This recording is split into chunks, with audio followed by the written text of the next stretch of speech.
We are now 10 years from the Har Massacre, this coming Tuesday, and at the time, there was a great hisaris. People were very moved.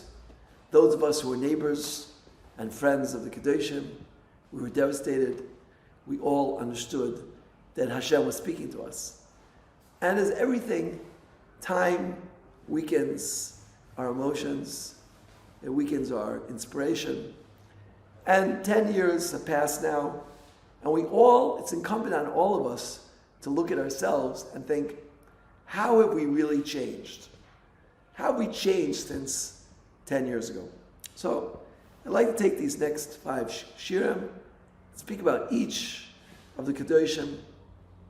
Rav Yaakov Hill said at the time, if Hashem took them away, they were chosen, they were handpicked to represent areas that we all need to work on, and if Hashem took them away, it was for a reason.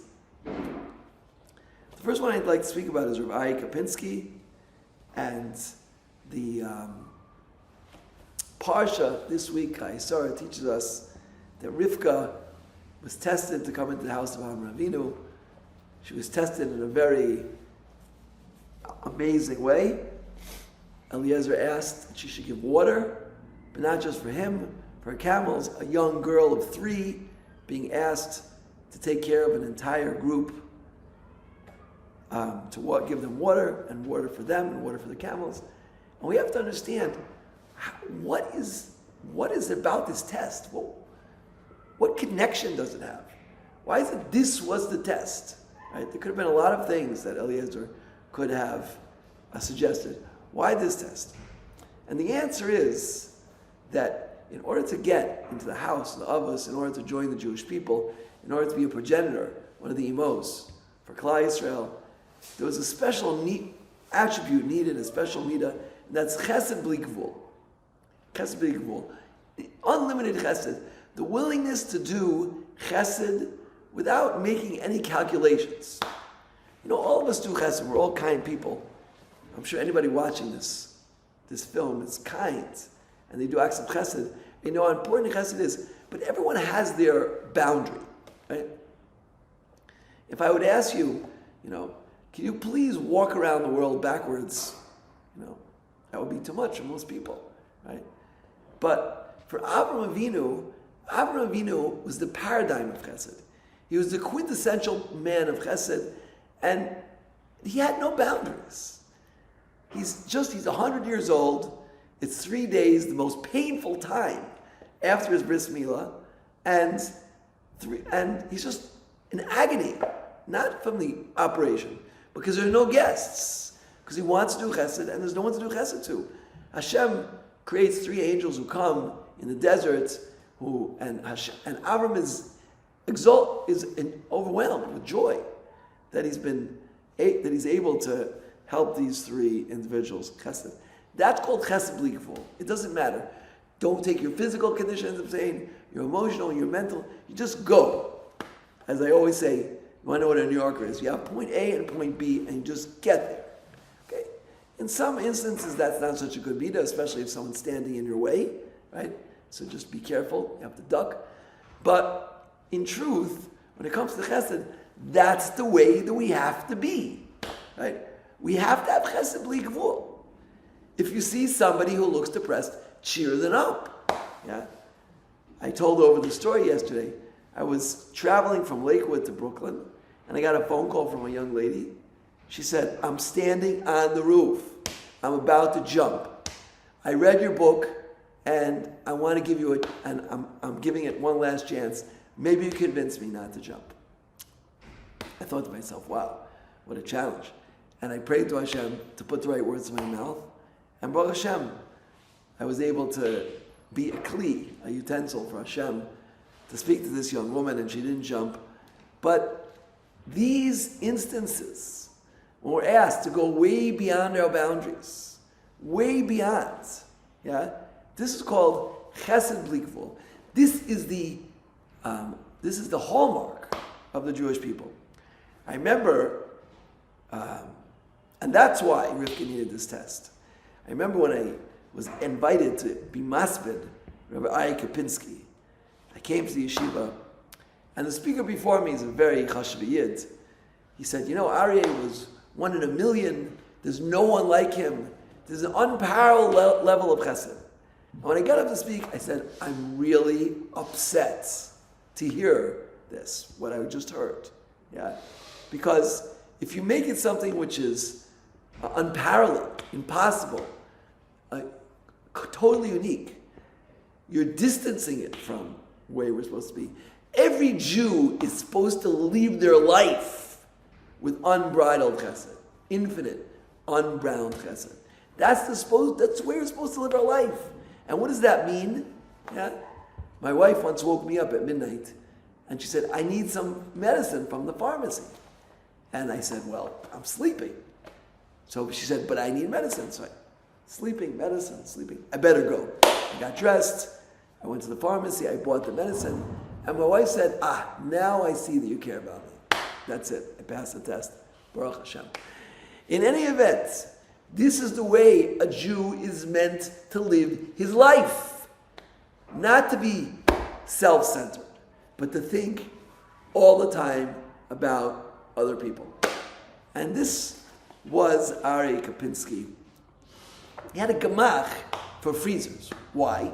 Because people make kiddushes, and a cake, especially here in Israel, it's very expensive. You have to buy 50 cakes. Each one is maybe 20 shekels. That's 1,000 shekels, a few $100 for an avrech who's getting that much money every month. It's very hard. So what did he do? He bought freezers. He had a gemach for freezers. People could bake maybe a third or less, half the price, much cheaper. And in the end, they could serve the food for the kiddush, but you need to bake a lot, so you need a freezer. So Aryeh Kapinski, Rav Aryeh Kapinski, he would go. Somebody lives on what's it called? On Kaplan Street, and on Chai Taib, right? He was living on our street, Agassi, and someone's on Chai Taib. They need a freezer. So what does he do? He goes, leaves his house, he takes the freezer, and he didn't have a car, he manually schlepped it down. Hundreds and hundreds, not steps, but all the way down an oaf, and he brought it up afterwards. Yeah? Because by Aryeh Kapinski, there were no boundaries of chesed. It was complete chesed. This is what the Avos taught us. This is the way we're supposed to live our life. And my friends, Rav Moshe Sternbach spoke at the time of the massacre, and he said, we have to change, right? He brought the pasuk in the Tovacha. It says, if you don't change, it will be 7 times worse. Sheva Kechat Oseyim, we were Zohar to put out this book, and I quote here, and I'll read to you what Rav Moshe Sternbach said prophetically at the time. What he said prophetically at the time.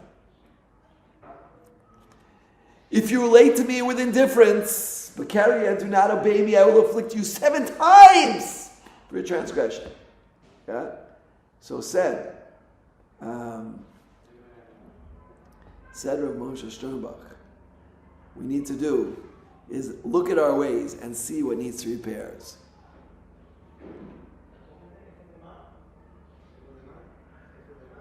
Before doing so, we make 2 fundamental points.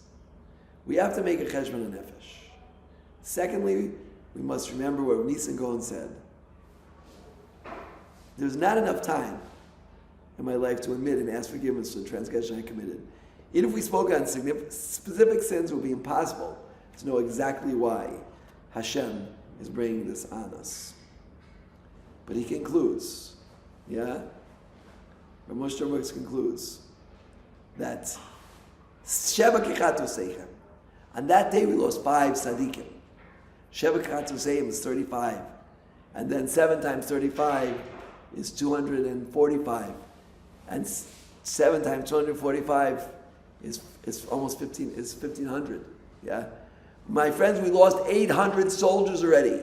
800 soldiers, that means hundreds of almanos. Thousands of Yisraelim. Right? We really have to look at ourselves and see, are we living up to the level of chesed that we're meant to be living? Are we living a life of chesed bli gvul? Are we living such a life? Or is our chesed calculated, I can do this, I can't do that, I can do this, I can't do that? What about people who are sick? What about people who are mentally ill? What about people who disturb us? We don't like them. Do we do chesed for them? the Maharal says about Kamsu Bar Kamsa. Al Kamsu Bar Kamsa Nechav Yerushalayim. So the Maharal asked, I understand Bar Kamsa. Kamsa was a friend, Bar Kamsa was the enemy. So why did Kamsa get included in this warning of Chazal that Al Kamsu Kamsa Bar Kamsa? Says the Maharal, a person who has friends and enemies, that is the problem. Everyone has to be our friends. It's a question, close relationships and not close relationships. If somebody is causing us great anguish, we don't have to be around them, if possible. Yeah? If it's our spouse or our children or our parents, it's more difficult. But we don't have to be around them, but we can't have any Jewish enemies. Kol Yisrael Arevim Zelazeh. We're all one people. We're all one. As we wrote here from the teenagers of the Moshav, yeah. First of all, from the teenage girls from Hebron came a few days later and handed us prepackaged cake with a printed note that read like this: "We are going through some difficult days. We are dealing with a reality that is not simple and is scary. We, the students of Evan Shmuel Girls High School in the south of Israel, feel a part of you at this difficult time. We came to tell you that you're not alone in the face of terrorism in Israel. We stand with Jerusalem. The Jewish people care for you and stand by you. The eternal people do not fear the long road." This note, decorated with hearts, was brought all the way from Hebron, which has suffered so much at the hands of terrorists. So that's it, my friends. Yeah? Unlimited chesed means caring about every single Jew. There are 800 soldiers killed. Almanas, Yisomim.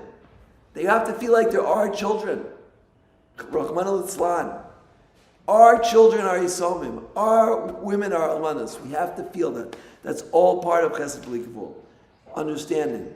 Rav David Kohen said, the Gor in Sanhedrin said, Tzadi Zayin in Sanhedrin, right? Ma yasa odem v'yatzal michevli Mashiach. What can a person do and be saved from Chevli Mashiach? Says the Gemara, Yasuk b'Torah Gemilas Chasadim. Be osik in Torah and be osik in Gemilas Chasadim. Ask Rav David Kohen, I understand osik in Torah. Learn basmada b'iyun. Yeah, turn off your iPhone or your cell phone and just learn straight without interruptions. I understand. That's called Sitzaskus. As I told someone yesterday, but the bracha is last like with the Torah. Chavetz Chaim says, Asik is a business. It has to be your business. I told someone this morning, I wanted to speak to him on the phone. He said he doesn't have time. I said, if it was Elon Musk, would you speak to me? Yeah? If I had $1 trillion, would you talk to me? This is a business. Yeah, we have to understand Torah is a business. That I understand. But what's Yasoik b'Gimilos Chasadim? What's Misaskus b'Gimilos Chasadim? Says Rav David Kohen from Hebron, Shiva, one of the Gedolei Ador today. He said, Isaskus means to care about other people. If there are 800 people killed, if there are hundreds of almanas and thousands of yisomim, that should bother you. You should have trouble sleeping at night. Last night, a 70-year-old man was killed in Lebanon, yeah, by terrorists. Right? That should bother us. We should be pained by that. We should feel it. That's all part. That's his askus gemilas chasadim. Care. On Yom Kippur, we say vidoy. Al chet shechatana lefanecha, b'yoydim v'lo yoydim. So they ask, yoydim, I understand, but lo yoydim, what's lo yoydim? I don't know about it. Yeah. So in the Sefer, in the book, Sefer, Carry Me in Your Hearts, they bring a beautiful shot. Lo yoydim means the things that we don't know about, the people who are suffering that we don't know about. Our next door neighbor, the person sitting next to me in shul, who's going through immense pain. One time I was speaking to a chashuv balabas in the kollel where Beis Venture I was in, and I told him, "You always have such sever panim yafos," and the guy burst out crying. I asked him what's wrong. He said, "I just lost my son a few weeks ago in a bus bombing," and we cried together. My friends, we have to cry. We have to feel the pain of other Jews. This is why Hashem is bringing us this terrible tragedy. Hundreds of people being killed in Klal Yisrael, and no end in sight. One of my students, my Talmidim now, is in Gaza, and he told me, it's impossible to defeat Hamas. It's not an organization. It's a concept. The concept is destroy the Jewish people. Hamas is trying to destroy us, to uproot us, to wipe us, Rahman al-Islam, from the face of the earth. And they're only messengers of Hashem. Hashem wants us to come back to Him. Hashivenu Hashem alechem and Hashuva. Hashem is calling out to us, and this is where Moshe Sternbach, I'll conclude with this. Moshe Sternbach said that it was a message from above. What happened to Har Nof? It was a shofar blowing. It was a message from above. And 9 years later, 9 years later, we had October 7th. Right? Sheva kichato seichem. Over 1,000 people were killed. More on that day. Sheva kichato seichem. We're seeing Rav Sternbach's words again and again be prophetically fulfilled. And it's incumbent upon us during these days to change our ways. In the next shiur, I'm going to speak individually about the rest of the Kedoshim, each and every one of them, and what they have to teach us. And all of us have to look inside ourselves and see what we can do to be Yasuk b'Gemilas Chasadim, Lasik b'Torah, Lasik b'Gemilas Chasadim. Each and every one of us has to look for that place inside ourselves where we could change, we could care more about other Jews, the people we care about, the relationships we could fix up. Moshe Sternbach said, Psak Halacha. Anybody who has a machlokas, a dispute with someone, and doesn't end it, is actively holding back the gula. It's as if Mashiach is trying to push the door open, and you're pushing back. My friends, it's incumbent upon us to change, to look at ourselves, to do what we can, and make small changes in your life. Big changes don't work. Make small changes. Accept upon yourself. You have a machlokas, that you can end it right now, today. Get on the phone after you hear this clip and call up the person that you're fighting with and say, I'm sorry, it was a misunderstanding. Let's be friends again. This is what's incumbent on us, my friends, and Hashem is calling out to us. Every death, every tear from an almana is a call, is a shofar cry to us to come back to Hashem and to go back to the way that Jewish people are supposed to look. Hashem in His infinite mercy should have mercy on us. Stop the Jewish bloodshed. But it's incumbent on us. That's what we have to say. It's not the war. It's not the soldiers that are going to do this. They're doing amazing things. We have to have a curse of tov them. It's not anything. It's not Bush or Biden or Trump or any of these guys. Yeah? Or Bibi. It's none of them. It's us. It's all incumbent on us. The moment that we make the changes that Hashem is waiting for, it will be the end of Chayei Mashiach and the goal will come. It should be very, very soon. Amen. Kein Teratzon.